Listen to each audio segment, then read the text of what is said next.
Hello friends, आप सबका स्वागत है हमारी channel GBSF good versus bad success versus failure पे।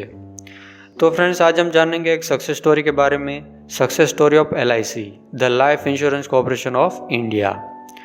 ऐसा तो आपको कोई मिलेगा जो LIC के बारे में नहीं जानता हो। यहाँ तक कि आपके घर में या रिलेटिव्स में से कोई ना कोई तो LIC के साथ किसी ना किसी स्कीम से जुड़ा ही होगा। यह संभव कर दिखाया है LIC ने। आज हम LIC के वर्तमान स्टेटस के बारे में पहले नहीं जानेंगे। पहले जानेंगे कि कैसे LIC की शुरुआत हुई। दोस्तों, LIC फॉर्म हुई थी 1 सितंबर 1956 को। 1956 से पहले इंडिया में बहुत सारी इंश्योरेंस कंपनियां हुआ करती थी, लगभग 250-300 से भी ऊपर। हिंदुस्तान में सबसे पहली लाइफ इंश्योरेंस कंपनी की शुरुआत हुई थी 1818 कोलकाता में, जिसका नाम था ओरिएंटल लाइफ इंश्योरेंस कंपनी। यह कंपनी यूरोपियन लोग जो कि हिंदुस्तान में रह रहे हैं उनको टारगेट किया करती थी। बाद में सुरेंद्रनाथ टैगोर ने हिंदुस्तान इंश्योरेंस सोसाइटी नाम से कंपनी शुरू की। 1870 में the Bombay mutual life insurance society की शुरुआत हुई। धीरे धीरे बहुत सारी कंपनियां भारत में शुरू हुई, करीबन 250, पर इन कंपनियों पे लोगों का भरोसा ना के बराबर था। इसका कारण था कुछ ऐसी कंपनियां जो फ्रॉड किया करती थी, लोगों के पैसे लेकर फरार हो जाती थी। लोगों का भरोसा इंश्योरेंस कंपनियों पे से उठ गया था और धीरे धीरे सबने इंश्योरेंस से मुंह मोड़ लिया। 1947 में देश आज़ाद हुआ। आज़ादी के बाद बनी सरकार ने इस मुद्दे को समझा और 1956 में the life insurance of India act पास किया, जिसमें एक दो नहीं पर 245 इंश्योरेंस कंपनियों को एक करके एक कंपनी बनाई, जिसका नाम था LIC, the life insurance corporation of India. LIC government body होने की वजह से सबने LIC पे भरोसा किया। जब LIC की शुरुआत हुई तो LIC के 300 ऑफिसेज थे, 5.7 मिलियन पॉलिसीज थी और कुछ 46 करोड़ जितना फंड था। उस टाइम पे भारत सरकार के बनाए गए life insurance of India act के अनुसार इंश्योरेंस कंपनियों का प्राइवेटाइजेशन नहीं हो सकता था।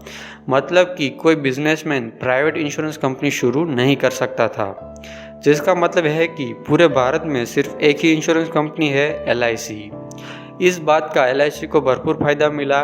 इसे मोनोपोली के नाम से जाना जाता है, जहाँ पे आपके सामने कोई कॉम्पिटिटर नहीं है। अगर कोई कॉम्पिटिटर नहीं है तो आपको एडवर्टाइजमेंट में ज़्यादा खर्च करने की ज़रूरत नहीं रहती। इसके अलावा मोनोपोली होने की वजह से LIC को ज़्यादा स्कीम वगैरह देने की ज़रूरत नहीं पड़ी, क्योंकि लोगों के पास सिर्फ एक ही चॉइस है, LIC। इन चीज़ों के चलते LIC बहुत आगे निकल गई। ऑफिसेज बढ़ते गए, नंबर ऑफ पॉलिसी होल्डर बढ़ते गए और LIC की इनकम, रिस्पेक्ट, सब कुछ आसमान तक पहुंच गया। साल 2000 आते आते LIC एक विशाल कंपनी बन चुकी थी। साल 2000 में भारत सरकार नया एक्ट लेकर आई, जिसमें उन्होंने भारत में प्राइवेट इंश्योरेंस कंपनी को लीगलाइज कर दिया। इस एक्ट के तहत कोई भी बिजनेसमैन प्राइवेट इंश्योरेंस कंपनी शुरू कर सकता था। अब LIC के सामने मोनोपोली का रास्ता बंद हो चुका था, कंपटीशन आ चुका था। यहाँ पे LIC को अपनी नीतियाँ, आगे बढ़ने का तरीका, कस्टमर सेटिस्फेक्शन, इन सब के बारे में सोचना ज़रूरी बन गया था।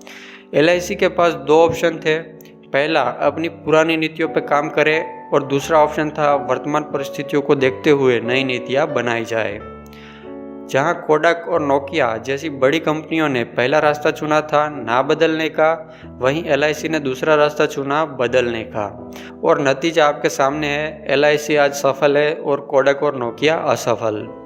LIC ने उस हर एक विषय पे विचार किया जो मोनोपोली के बिजनेस से अलग था, जैसे कि एडवर्टाइजमेंट। प्राइवेट कंपनियों ने आते ही ज़ोरों शोरों से एडवर्टाइजमेंट करना शुरू किया। LIC भी पीछे नहीं हटी। प्राइवेट कंपनियों से 2 गुना 3 गुना पैसा और समय एडवर्टाइजमेंट पे खर्च किया। उनसे दुगने तिगने समय के लिए एडवर्टाइजमेंट चलवाई, लोगों को भरोसा दिलवाया कि आपके पैसे सुरक्षित है। इसके लिए LIC का फेमस स्लोगन भी है, जिंदगी के साथ भी, जिंदगी के बाद भी। एडवर्टाइजमेंट के अलावा प्राइवेट कंपनियों को टक्कर देने के लिए LIC नई नई स्कीम लेकर आई। कस्टमर LIC तक चल के आएगा, इस सोच को बदलकर LIC कस्टमर तक जाएगी पे काम किया। इन सब नीतियों और सोच की बदौलत कभी कोई प्राइवेट कंपनी LIC को टक्कर नहीं दे पाई और LIC आसमान से भी ऊपर निकल गई। आज LIC के 2048 से भी ज़्यादा फुल्ली कंप्यूटराइज्ड ब्रांच ऑफिसेज है, 8 जोनल ऑफिसेज है, 113 डिविजनल ऑफिसेज है और 1408 सैटेलाइट ऑफिसेज है। LIC में कुल 1,15,000 कर्मचारी काम करते हैं। इसके अलावा आज LIC के 16 लाख के करीब एजेंट्स हैं जो LIC से लोगों को जोड़ते हैं और जुड़े हुए लोगों को LIC की सुविधाएं प्रोवाइड करते हैं।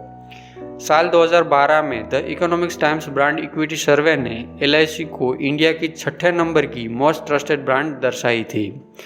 LIC के प्रॉफिट का सिर्फ 5% हिस्सा ही गवर्नमेंट ऑफ इंडिया को जाता है। बाकी का 95% हिस्सा LIC लॉयल्टी एडिशन के तहत अपने पॉलिसी होल्डर को पहुंचाती है। तो फ्रेंड्स, ये थी LIC की सक्सेस स्टोरी। उम्मीद है कि आपको ये वीडियो पसंद आई होगी। Please like, share and subscribe our YouTube channel for more videos. Thank you.